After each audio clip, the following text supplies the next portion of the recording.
क्योंकि मेरी मम्मी भी एक बार एडमिट हुई थी, तभी 3 पॉइंट उसका ब्लड था और डॉक्टरों ने भी बोला था कि इधर इधर एडमिट मत करो क्योंकि बहुत क्रिटिकल है।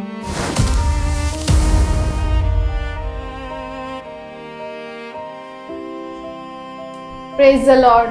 आइए आज हम सुनने जा रहे हैं हमारी प्यारी बहन की गवाही, जो आनंद उत्सव फाउंडेशन चर्च से जुड़ी। प्रभु ने कैसे उनके जीवन में कार्य किया, उनके जीवन को कैसे छुआ, उनके जीवन में क्या परिवर्तन हुआ, हम उनकी गवाही सुनने जा रहे हैं। प्रेज द लॉर्ड सिस्टर, कैसे हैं आप? क्या आप हमारे भाई बहनों को अपने बारे में कुछ बताएंगी? जी ज़रूर सिस्टर, प्रेज द लॉर्ड। मेरा नाम मारिया है और मुझे बड़ी खुशी हुई कि आज आपने मुझे यहाँ पे आमंत्रित किया। मारिया सिस्टर, क्या आप हमारे भाई बहनों से शेयर करेंगे कि आप आनंद उत्सव फाउंडेशन से कैसे जुड़े, कैसे आपको पता लगा? Praise the Lord. मैं इस मिनिस्ट्री से जुड़ने का एक अद्भुत वजह हुआ है कि मैं जहाँ पे रहती थी, जिस बिल्डिंग में मैं रहती थी, उसी बिल्डिंग के एक घर में आनंद उत्सव मिनिस्ट्री की कलीसिया आती थी प्रेयर के लिए। और जैसे हमको पता चला कि यहाँ पे प्रेयर होती है तो हम लोग भी जाके बैठते थे, हम लोग भी जुड़ते थे। तो वैसे मेरी शुरू में इनसे पहचान हुई थी। अरे वाह! और हमने तो ऐसा भी सुना है कि आप पहले से ही विश्वासी थी। जैसे कि आजकल हम देखते हैं कि वो जो पहले से ही विश्वासी हैं, वो अब तक अपने जीवन में वो आशीष का अनुभव नहीं कर पाते हैं। तो आपने ऐसा क्या अनुभव किया, ऐसे क्या आपने बदलाव पाया आनंद उत्सव फाउंडेशन में आकर? अच्छा सवाल किया आपने और मैं ज़रूर बताना चाहूँगी इस बारे में कि जैसे आपने सुना कि मैं पहले से विश्वासी हूँ। हाँ, मैं पहले से विश्वासी हूँ। इनफैक्ट मैं तो बताना चाहूँगी कि मेरा जन्म ही एक विश्वासी फैमिली में हुआ है। बचपन से हमने देखा है, बाइबल पढ़ा है, यीशु मसीह को जानते हैं, हम चर्च जाने वाले लोग हैं और सब कुछ हम स्पिरिचुअली हमको सब कुछ पता था। लेकिन एक ख़ास बात थी कि जो हमको आनंद उत्सव मिनिस्ट्री में आने के बाद हमारे जीवन में उसका बदलाव हुआ है कि जैसे पहले जो आत्मिक जीवन था, वो आत्मिक जीवन कहीं पे आके रुक चुका था। जैसे एक स्टैग्नेशन होता है, ठहराव होता है, पानी जैसे एक जगह पे ठहर जाता है, ना आगे बढ़ता है ना सूखता है, उसी तरह से आत्मिक जीवन भी एक जगह पे आके ठहर चुका था।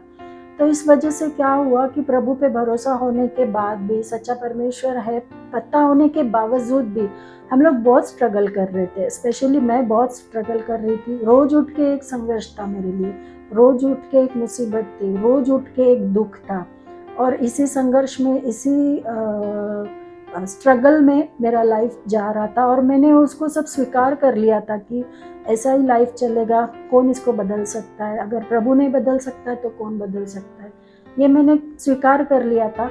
और इतना ही नहीं, हमें किसी ने ये भी बताया था कि पूर्वजों के भी पाप होते हैं। भले ही आज हम पाप नहीं करते, लेकिन पूर्वजों के भी पाप होते जिसकी वजह से हमको भुगतना पड़ता है। इस बात को भी मैंने स्वीकार कर लिया था कि शायद हो सकता है पूर्वजों के कोई पाप होंगे।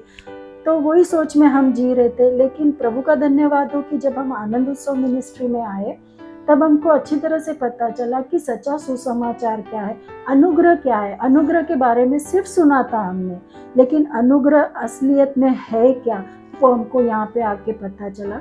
धीरज पास्टर के द्वारा हमको अनुग्रह के बारे में पता चला और पूरी रीति से ये समझ में आया कि कोई श्राप नहीं है। अभी प्रभु यीशु मसीह ने जो कलवरी क्रूस पे जिन श्रापों को लिया है, उनमें हमारे भी श्रापों को लिया है, हमारे ऊपर कोई श्राप नहीं है।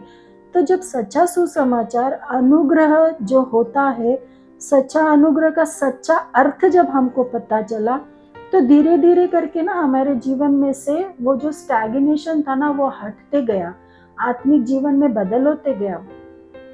एक अजीब सी खुशी को हमने देखा और शांति को महसूस किया और धीरे करके ना हमारा सारा स्ट्रगल, स्पेशली मेरा जो स्ट्रगल था, वो स्ट्रगल जाके रुक गया। कोई भी स्ट्रगल नहीं है आज जीवन में, कोई भी दुख नहीं है और बहुत खुशी से हम लोग आत्मिक जीवन में अब यहाँ पे बढ़ रहे हैं। जैसे कि हम सुन रहे हैं सिस्टर मारिया को कैसे उनके जीवन में बदलाव आया, आइए हम और भी जानते हैं उनके बारे में। तो सिस्टर, आप प्लीज़ बताइए हमें हमारे भाई बहनों को कि इस कलीसिया से जुड़ने के बाद इस टीचिंग आप जो सीख रहे हैं वो आपको कैसे हेल्प हुई आपके लाइफ में, और आपको पास्टर से कैसे गाइडेंस मिली? जैसे कि हम सुनते हैं आजकल की यंग जनरेशन जो फॉल्स टीचिंग में चले जाते हैं, कुछ बैकस्लाइड हो जाते हैं, तो आपको इस टीचिंग से कैसे हेल्प मिली और आप कैसे ग्रो कर रहे हैं? सबसे पहली बात तो ये कलीसिया में जब से हम आए हैं, हर एक बात का जो सॉल्यूशन होता है, चाहे दुख हो, चाहे मुसीबत हो, कुछ भी हो, कोई भी संघर्ष क्यों ना हो, कोई भी बात का जो सॉल्यूशन है, यहाँ पास्टर ने हमको सिखाया है कि हर बात का सॉल्यूशन वचन होता है। हर बात को तुम वचन से परखो, वचन के अनुसार है या नहीं। हर एक चाल चलन, हर एक बातचीत, जो भी संघर्ष सामने आते हैं या दुख भी आता है तो क्यों आता है, वचन से परखो इसको। और ये टीचिंग मुझे बहुत अच्छी लगी क्योंकि ये मैंने पहले नहीं सुना था। कोई भी बात को वचन से परखने का किसी ने हमको ऐसे सिखाया नहीं था। कोई भी बात होती थी, दुख होता था, संघर्ष होते थे तो ऐसा ही कुछ भी प्रार्थना करके चले जाते थे या हमको प्रार्थना करने को बोलते थे। लेकिन यहाँ पे हमको ये सिखाया गया कि हर चीज़ का बेस वचन होता है। वचन पे जोर दो, प्रभु यीशु के ऊपर ध्यान दो, फोकस अपना यीशु से मत हटाओ। और ये जो टीचिंग है कि हमारा फोकस यीशु से हमको नहीं हटाना है, ये टीचिंग हमारे जीवन में बहुत ही लाभकारक हुई क्योंकि हर बात का सॉल्यूशन आखिर में यीशु मसीह ही है। तो यीशु मसीह के ऊपर ध्यान देने के लिए वो बार बार सिखा रहे थे। आज 1 साल हो गया हमको ये कलीसिया में आके, हमने बार बार यही सीखा है, उन्होंने हमको यही सिखाया है कि यीशु मसीह से अपना फोकस कभी मत हटाना। जब हमारा फोकस यीशु मसीह पे होता है तो हम हर बात से छूट जाते जो गलत होती है। और ये हमने देखा, ये हमने अनुभव किया, ये मेरे जीवन में मैंने अनुभव किया है। जब भी हम यीशु मसीह के ऊपर फोकस करना चालू किए, जैसे जैसे, और एक दिन में नहीं होता है ये। आज 1 साल हो गया, 1 साल से हम ये सीख रहे हैं पास्टर से। तो ये 1 साल में हमने ये अनुभव किया कि यीशु मसीह के ऊपर फोकस करने से बाकी सारी गलत चीजें हमारे जीवन से निकल गई, सारे दुख भी निकल गए, सारे संघर्ष भी निकल गए।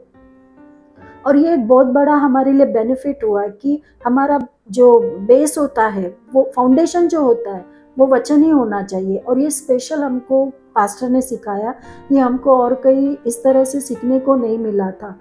और दूसरी बात, करीब 2 साल पहले मेरे ऊपर एक समस्या आई थी कि मेरा खुद का घर होने के बाद भी मुझे रेंट पे जाके रहना पड़ा था। तो तभी भी जब मैंने पास्टर को ये बात शेयर की तो पास्टर ने मेरे को हर बार प्रोत्साहित किया। ना सिर्फ पास्टर ने, सारी कलीसिया मेरे को प्रोत्साहित करती थी और सबसे मेरे को बहुत प्रेम मिला। और पास्टर ने मेरे को हमेशा एक ही बात बोला है कि यीशु मसीह के ऊपर से फोकस मत हटने दो। बस कोई कुछ भी बोले, सिर्फ यीशु मसीह का ही सुनो। तो ये बहुत अद्भुत था। जैसे जैसे मैंने उनका सुना, कितना सिंपल है ये कि सिर्फ यीशु मसीह का सुनो, उसके ऊपर से फोकस मत हटाओ। कितनी भी बड़ी समस्या हो, कुछ भी हो, सिर्फ ये छोटा सा सॉल्यूशन। पहले पहले तो मुझे अजीब लगा था, लेकिन सच में ये जब हमने ध्यान दिया और इसके अनुसार ही हमने किया तो बड़ी से बड़ी समस्या भी हमारे जीवन से निकल गई। जब हम रेंट पे जाके रह रहे थे तभी पास्टर के द्वारा ही मेरे को प्रोफेसी हुआ था। उन्होंने मेरे को एनकरेजमेंट किया था कि जो फ्लैट तू देख के आई है वो फ्लैट तेरे को प्रभु देगा। और जैसे उन्होंने बोला वैसे ही मेरे जीवन में हुआ। ऐसा तो असंभव है सिस्टर, कोई भी बिल्डर अगर फ्लैट बेचता है तो वापस लेके दूसरा फ्लैट देता है, ऐसा असंभव है। लेकिन देखो, परमेश्वर ने मेरे लिए वो ही किया जो पास्टर ने मेरे को पहले ही प्रोफेसी किया था। और ऐसे मैंने अनेक अनुभव मेरे जीवन में देखे हैं। जैसे कि मेरी मम्मी भी एक बार एडमिट हुई थी, तभी 3 पॉइंट उसका ब्लड था और डॉक्टरों ने भी बोला था कि इधर एडमिट मत करो क्योंकि बहुत क्रिटिकल है। तो वो समय में भी जब मैंने पास्टर को मैसेज किया था कि ऐसा बात है, तभी भी पास्टर ने मेरे को वचन ही भेजा था। मेरे को और कुछ नहीं, उन्होंने मेरे को वचन ही भेजा, वचन से ही एनकरेज किया उन्होंने मुझे। और सच में जो डॉक्टर बोला था कि इधर एडमिट मत करो, उसने एडमिट भी कराया और दूसरे दिन आईसीयू से बाहर भी लेके आए और बोले कि ठीक है मम्मी, कोई तकलीफ नहीं है। तो वचन का जो महत्व है, वचन में जो सामर्थ्य है, वो स्पेशल हमको इधर आके पता चला कि कैसे हम वचन पे चले, कैसे सुने, उसको कैसे ग्रहण करें और वो कैसे अप्लाई करें, वो स्पेशल हमने यहाँ पे आके सुना। वाह, अद्भुत। तो सिस्टर, आप क्या कहना चाहेगी हमारे प्यारे भाई बहनों से, स्पेशली जो यंग जनरेशन है, उनसे क्या कहना चाहेगी? मैं बताना चाहती हूँ मेरे सारे भाई बहनों को, जो भी यंग है, वो गलत टीचिंग की वजह से भटक ना जाए। जो अनुभव मैंने किया है, जैसे हमको भी बोला गया था कि पूर्वजों के श्राप है वगैरह वगैरह, और हमने एक्सेप्ट भी कर लिया था। तो मैं यही बताना चाहूँगी कि ऐसा कुछ नहीं होता है।